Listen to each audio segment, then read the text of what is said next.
Good morning. I hope we are having a good day. It's been a lot. The network has been good.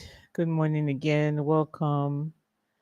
I hope you all can hear me. You can see me clearly. Hold on. I just need to check that we are live. Oh, when it rains, it really does mess with the network. So I just want to. Okay, great. So super, super glad that it's working now. Whew, the relief. Thank you all again for joining me. My name is Timisan Ujabo. I'm the founder of Isaac Works, the fastest growing job board. That's Isaac Works Job Board. And welcome to Career Week. Over the next 5 days, we will be diving deeply into, do you know what we'll be diving deeply into? How to approach your career. That's what we'll be diving into over the next 5 weeks, right? Whether you want to earn in Naira, whether you want to transition into dollar opportunities, or you're already in the international space and you want to level up, this week is for you, right? I am going to ensure that everything that you need, right, you have it. Just give me a second. I just need to get and ensure that all my tools are working. All is working well. All right. Thank you so much for your patience. All right. So let me ask you something. When was the last time you sat down and really calculated your worth? That is, you articulated your career development, all of the um, skills you have acquired, the certifications you've acquired, all of your experience, both local and international. You actually articulated all of it and put a figure on it. I ask this question because it's important that we always do those kinds of things. Because when you do things like that, right, it's like an audit, it's career self audit. That helps you know how to position and helps you know what you need to apply for. Now, your current employer, that's if you have a job, your current employer please pays you a certain amount.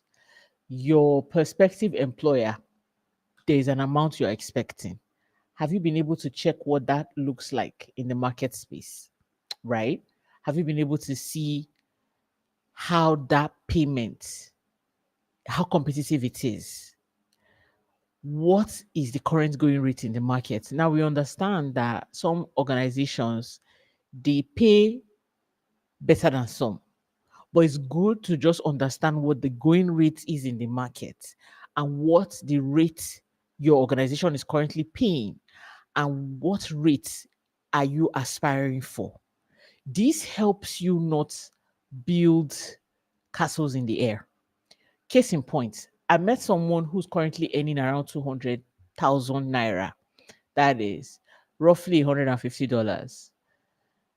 And this person wants to earn 3K. And in my head, I'm like, your current skills, can it transcend to that $3,000 you want to earn from 200 Nigerian naira? Are you really building a realistic goal for yourself? Or you just like the sound of $3,000, £2,000, and you've heard the hype of remote work and all these opportunities that are across the globe, and you are just blown away, and that's where you want to stay without doing proper thorough research. And so for those of us that are on the job board, right, the Isaac Works job board, um, you would understand that when we post jobs, especially the ones in dollars, you can already see the kinds of skills that are needed, right? So let me ask you something. If you check where you are now, check the going rates in your industry, right? And then you check the amount you're aspiring for. Those three figures, what is realistic to you? Because the biggest career mistake I see professionals make isn't lacking skills, is that they don't know their worth, they don't know what is the value in the market as at today, and they are just grateful for anything. So, gratitude is great, but Are you settling for less or are you putting your best? So, work with me today as we do the value audit. Most people think that their worth is determined by their job title or the years of experience. You know, some people, they are head of people, leader, manager, but your pay in another organization is an entry role. That's why I want us this today, as we start this career catalyst um, reset. I want us to really look at our jobs, what we are doing currently, ascertain for reals where we are, so that we are not building goals, because the year is almost over. We're already in Q4, right? September, October, November, December. The year is almost over. So I want us to really look inward and plan properly to ensure that we are not having dreams that will somewhat frustrate us in the future, right? So, first question. Now, let's just get practical. I want you to open a document on, again, it's great to teach, right? I can just come here and talk and talk and talk. But if you don't have action points, it will look like we're just wasting time. So I want you to open a document. Either you have a journal, you have your computer, or you can just, open the notes on your phone, something. And I want us to identify three things, right? So, what are your hard skills? What are your soft skills? What are the skills that you have learned informally? So you can do a three table: one, two, three, hard skills, soft skills. So your hard skills are the skills you use every day, in case you don't know what hard skills are, right? These are skills you use every day, to ensure that you are doing your job well. Are you um for some people, they do negotiations every day. They are accountants, they crunch numbers, you know they are medical doctors, they perform surgeries and all of those kinds of things. So those are like the core, right? Are you a communicator, a social media designing? Those are the hard skills, the real core of what you do, right? Your hard skills. You're a brand manager, you understand the market, you know how to do the whole thing to push a brand out there. You understand the nitty-gritty of brand development. Those are your core hard skills. You have a degree in XYZ, you have attained this course. You need to list it out. One, no matter how long it is, just keep listing as you're listening to me. So when you list out your hard skills, you now go to what? Your soft skills. What are your soft skills?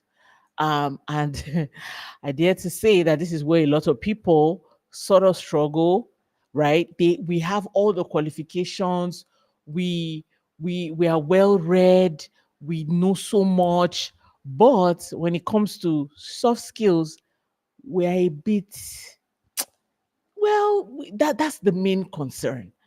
And in today's workforce, you can't have just hard skills without your soft skills. You have to be able it has to be a beautiful marriage, right? So soft skills will be communication skills, your emotional intelligence skills, your empathy skills, time management skills, your ability to learn, your critical thinking skills, your creativity skills, your ability to operationalize systems. You have systems thinking, your ability to work in a team. I need to say that again and slowly. Your ability to work in a team, time management. Those are your soft skills. Those are the things, some of the things that um your employer would like to see, because that's what usually develops your culture, the culture of where you're going to, right? So the next will be the skills that you have informally learned. Some of us are learning different languages. You're using different apps to learn languages. You are probably by the side learning design, even though you're a HR professional, you're learning design. You're a medical doctor, you are learning um you're also learning design, right? You're a medical doctor, you're moving into fitness. These are skills that you learned outside of a structured learning process, that is maybe you're using YouTube, you have mentors that are mentoring you, those trial and error seasons, these skill inventory that we have created under these three tables of hard, so and soft, and then the skills we learned informally will help us understand the our worth, what we are made up of. Now, here's what most people miss. Those informal skills, right, are often the most valuable. For example, you're a graphic designer, you now started learning coding. You found a coder online and you are following the videos, you are paying attention, you are practicing. That singular act can transform your earning power. So the ability to troubleshoot issues, the ability to create, oh, I'm not good in PowerPoint presentation. Let me go online and search who has done a video on that. And then you go and learn, you adopt, you now become a master, right? That is how you win. You don't, you in your office, there are lots of difficult people. You don't just sit there and complain and pray about it, tell your friends, and then that's all you do. No, you go out there, you find a mentor, you share your problems, your mentor gives you solutions, you go and apply, you get the result, and then you see that your career is progressing. These skills, you might not write it on your CV, like you know how to problem solve, but that's one of the things that make you what? Valuable. For each role you've heard, now we're moving to the next so after we've done that first access, you now go right number 2, impact documentation. Tag it like that. Impact. So the first one we did was what? Skill inventory. Number 1, skill in the inventory. Remember, we're doing the value audit framework, right? We're trying to see how much value we have so that we can know how to position ourselves, even for interviews, so that when they say, what are you bringing? You will not just be saying, I'm bringing my knowledge, I'm bringing my network. You are not just talking like that. You are also, bringing value. So number 2 is impact documentation. For each role you have heard, now go back to your CV, right? If you had a CV, or if you don't have a CV and you're just trying to build, go back, think the first job you got. Answer this question. What would have happened if I wasn't there? Think about that first role you had, right? That first role you had. What would have happened if you were not in that role? Like you were not there. Write it down. Then think, if your role had a um was directly proportional to revenue generation, that is income into the organization. Revenue is the income that an organization makes. So ask yourself, have I generated in revenue? That is, did I bring in money, or did I help save money? On each role, so you see that this is a lot of work. So maybe you'd have to use like a journal. I would strongly advise you write on paper, because I get writing on tabs and all of those things, but when you write on paper, there's just a way it's different. If you remember something, you can always go back to it. You can just feel free, go. There's no right or wrong way. Don't overanalyze. Just get with the program, right? So, how much process did you improve? What thing that was going on within that organization that you made better? So, for example, your organization used to use paper for receipts, right? To their vendors. But when you came into the procurement department, you brought about e-receipts, that is online receipts. And that was able to check fraud, and then that saved the organization XYZ amount. Write that down. What problem did you solve? You see, when people say, my organization, they are just wicked. They don't want to promote me. They don't want to give me opportunities. My manager does not like me. My director, my supervisor is just wicked. You see, I like to just say, are you really sure? Are you really sure, or are you just witch hunting without a witch chasing you?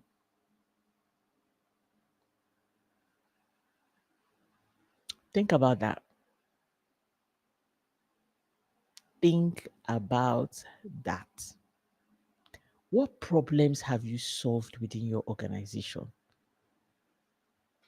What problems have you solved within your organization? That's something to think about. Another thing is people. How many people have you developed? There's some of us will go to a system, you don't point to anybody. Nobody can say when you came, their life changed because you came on the job. Instead, their feedback is that you have just been a terror and a fight, and they can't do any other thing. Please think on that. How many people have you developed? Your salary is not going to be based on how hard you work. It is how hard you are to replace. That is where value comes in. That is where you you are different. So what I want us to do today is, can you document that irreplaceability? That is you that cannot be replaced. Can you document that? What are the things you did within the organization that will not allow you to be replaced? Now, the next is we're going to go is market positioning. This is where many Nigerians will lose money, Africans will lose money, because the same role we are doing here in Lagos, if you move to another continent, it is more valuable. If you even move to another city, it's more valuable. You are doing, you are a HR professional. Let's say you are a HR assistant manager, but what you are doing is what a head of CHRO in Lagos is doing, and you are earning way lesser than them, but you don't know why, because you have not sat down to quietly look at what you have done, juxtapose that with what is in the market, and find a benchmark to know where you fit in. Every day you just work, work, work. You don't ever sit down to reflect and say, okay, what skills have I acquired? What roles have been added to my role? How much value have I now brought to the table? Right? And this thing don't has nothing to do with just professionals. Even as an entrepreneur, what skills are you offering? What value are you offering to your clients that if a big four consulting company offers that, they will pay them a whole lot? Yes, I understand that our markets are different, niche, buying power is different, inflation and all the things, all the economic factors are there. I get it, but we should always make sure that we are checking, just to ensure that we are not underpay getting underpaid. So how do you do this? List these roles that you are interested in. So for example, there are 4 roles you are looking at, right? That those roles, can you list out the different salaries that are being paid in those roles? Just do a research. Again, it is your career. You cannot be lazy about your career, except you just want to continue in the rat race of going to work, coming back, going to work Monday to Friday, 4 years, 5 years, and then when you get a mean boss that just rattles, you know, just causes a little bit of stir in the office, that's when you want to pivot and move out of the office. That's not how your career has to be strategic. Like a chess player, you have to know when to make moves, and you cannot know when to make moves if you don't take time and be silent and really, really analyze what it is that you are doing, the value that you are bringing, so that you can understand what it is that you're doing. Now, to know your market position, what roles pay, what similar roles pay in your local area. Now, let's not always use Lagos as a benchmark, because we know the standard of living in Lagos is high. The standard of living in Abuja high, Port Harcourt high, that's River State, Nigeria. So you can't just use those high cities to gauge your salary, and maybe you are living in Niger State. Because if you're living in Niger State, they might not pay you what they pay those in Lagos, because they look at cost of living, they look at the clients that they are open to. Except you have a forward-thinking CEO that really understands and pays current market value. Now, when you check what it is locally, that's within your country, within your state, within your region, you now take it up a notch higher. you go and check how much they pay the same role internationally. When you check the same role, then check how much they pay for remote roles.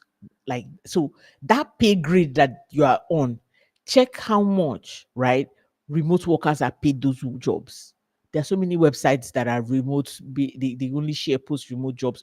Go there, search that role that you are looking for, search how much they pay them. So when you do this exercise, right? If you have done this exercise thus far, just drop in the comment, exercise is done. And then we move to the next phase. It's important that we do this exercise. You know why I say it's important, right? You need to know what it is that you are doing. You need to know the value of the work that you are bringing so that you don't look at yourself less than you are. Again, I'm not saying you should do this and then go to your boss and go and show them and say, this is what my mates in Italy are making. I want to end this. You know, I don't need to say what will happen. You already know what's going to happen. But remember, there's a goal, right? And we are building towards that goal. So next is your value. After you finish, keep that aside. Now, I want us to talk about the 3 tier of value proposition. I want you to look at your technical competence. So now, you've written that first one. Take a new page now. Write 3 tier, TIER, value proposition. Now you want to see the value you bring to you want to see the value you bring to an organization. That's what we want to gauge. The value you bring to an organization. This is table stacks. You want to check your stack. You know that famous question, what do you bring to the table? Now I want to help you build your table. Are you ready? What you are technically qualified to do. What are you technically qualified to do? Think about it. What are you technically qualified to do?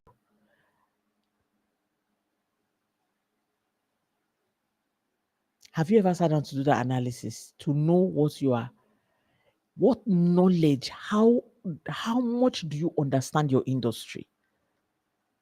How much do you understand the tools that are relevant to your industry?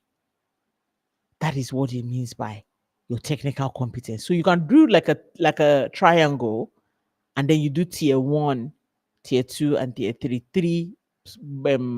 Three, just do 3 lines in that triangle. And then tier 2, that's the middle box. You can now see. So tier 1 is the ground, is the first box at the bottom. Technical competence, the table stacks, right? What are you technically qualified to do? You write those things down. Then you move to tier 2, the business impact. This is where you translate those your technical skills into the business outcomes. So instead of saying, I manage social media, I post 5 times a day, I write caption in the caption, I edit and make sure that I post at the right time, at the right place.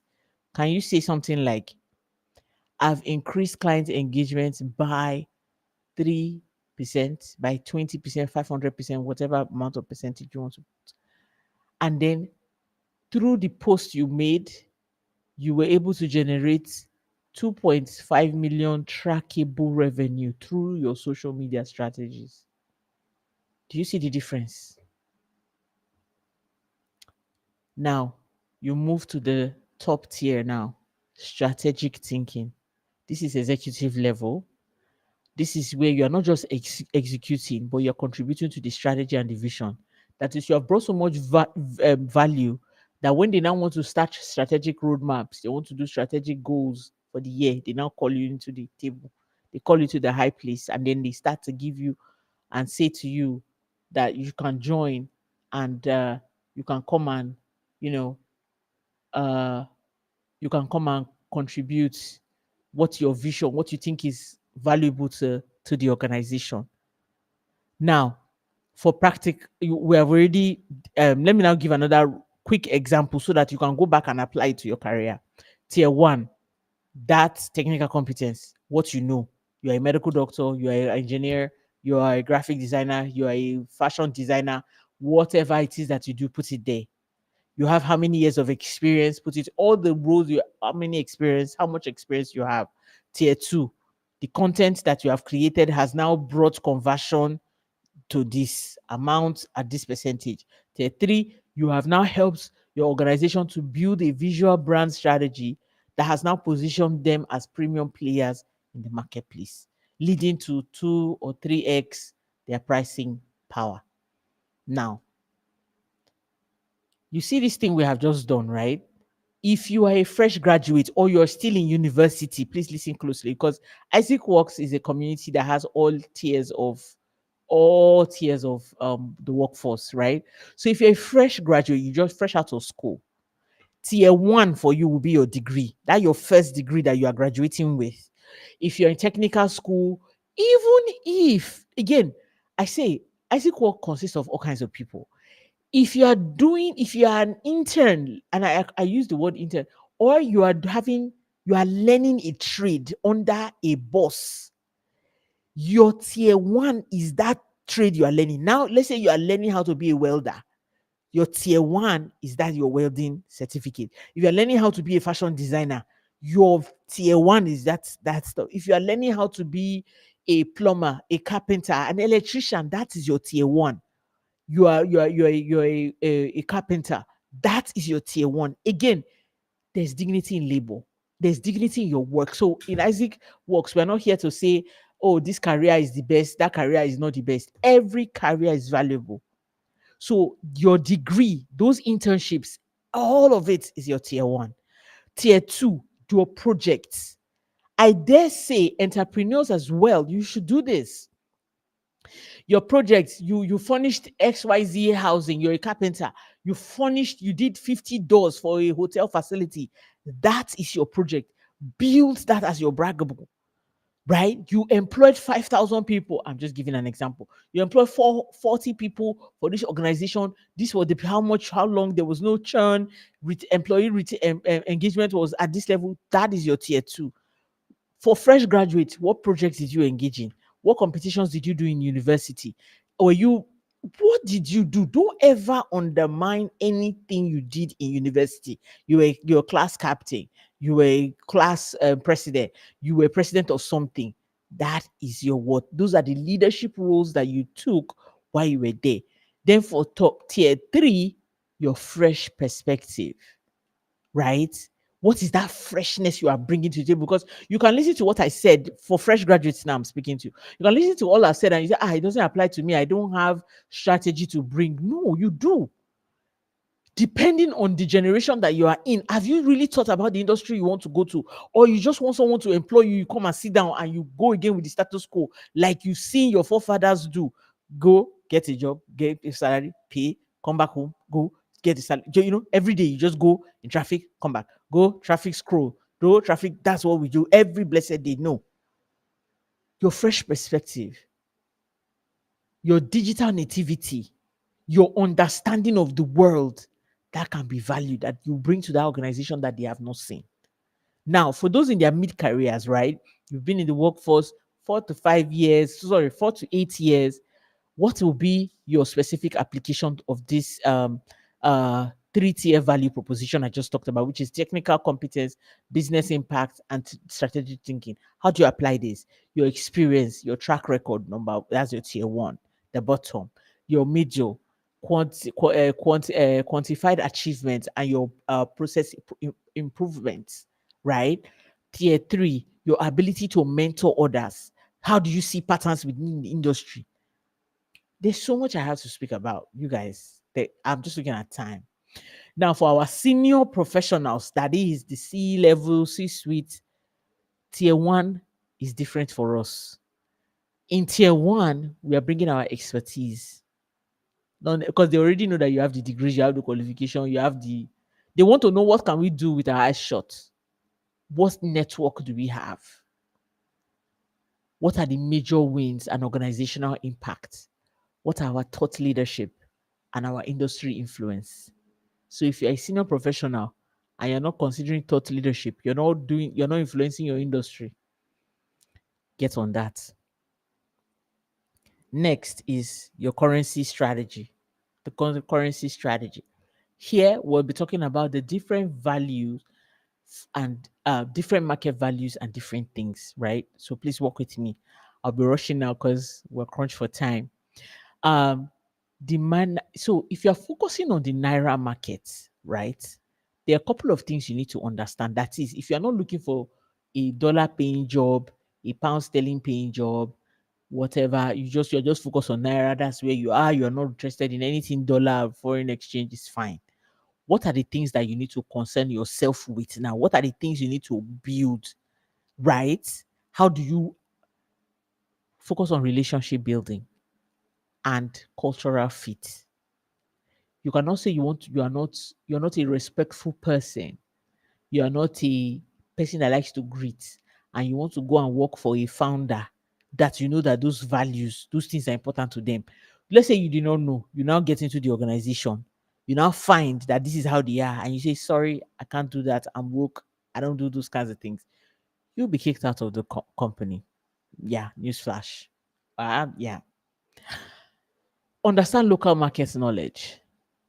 Understand how to work with limited resources, especially if you're in Nigeria. You have to know, it has to be a skill, a power, how to work with limited resources. It's very, very important because we all know that many Nigerian organizations are bootstrapping, cutting costs. Cutting costs is our lingo. And then finally, you have to understand the Nigerian business context, all the new laws that are coming out every day. You have to continue keeping abreast of it. You see why you can't just get a job and all you do is go to work, come back. You don't know nothing about your industry. Absolutely wrong. Now, if you are focusing on the dollar, pounds, euro market, come closer. Let's go. Technical proficiency and certifications. Because they don't play. You must know how to do what you say you know how to do. Process optimization and efficiency. Fast thinking organizations are looking for how their processes can improve drastically. So, how are you impacting that? Global perspective and cultural intelligence. Usually, all these dollar paying and pound and euro paying companies are usually cultural melting pots. That is, you can be working with an Indian, a Chinese, an Asian person, an American person, a Canadian person. There are all kinds of people. So you have to know a lot about different cultures so that you can properly melt in the pot with them, right? You don't just go there and you're like, when they say something, just change your face. No, you have to understand the culture of where you are and know how to blend in yet stand out. Next is your ability to work independently with what? Minimal supervision. Because they believe that you're an individual and independent thinker. You do not need someone to be saying, have you finished the report? Have you done this? Have you done? Nobody's checking on you. But if you drop the ball, you'll be out the door. Now, let's move to the next thing we're going to speak about, which is the bridge strategy. The sweet spot, right, in all I've said, is positioning yourself as someone who brings international standards to local challenges or local insights to global companies. Very, very important. The future belongs to professionals who can code switch between markets, who are not just focused on one thing, who know how to speak different languages of efficiency to international clients, or who know how to understand the language of the relationships within the local ones. Now, we want to do this value proposition builder. The value proposition builder is in the chat. If you feel like writing, please go ahead and write. But if you want to write it on your notes, it's absolutely understandable. Write this: value proposition builder dash, put your full name. Then you say, write and say, I want everyone. So have you written that? Now, remember, value proposition builder dash your name. Now, what you do next is say, I help brackets target audience achieve brackets specific outcome by bracket your unique approach, which typically results in brackets quantified benefits. Let me see if I can drop this in the chat so that um, you can just write this out. So this is going to be the pitch that you are going to share with um that's the pitch you're going to share when you're going on your interviews. You're welcome. I know. So I just want to quickly drop in the chat for you so that you can just share with. Okay, sorry about that feedback. I just want to drop that in the chat. Okay, great. So that's it. That is in the chat. So you can put that there. That is how you craft your value proposition. So during your interviews, when they ask you, what value are you bringing to the organization? You now know what to say.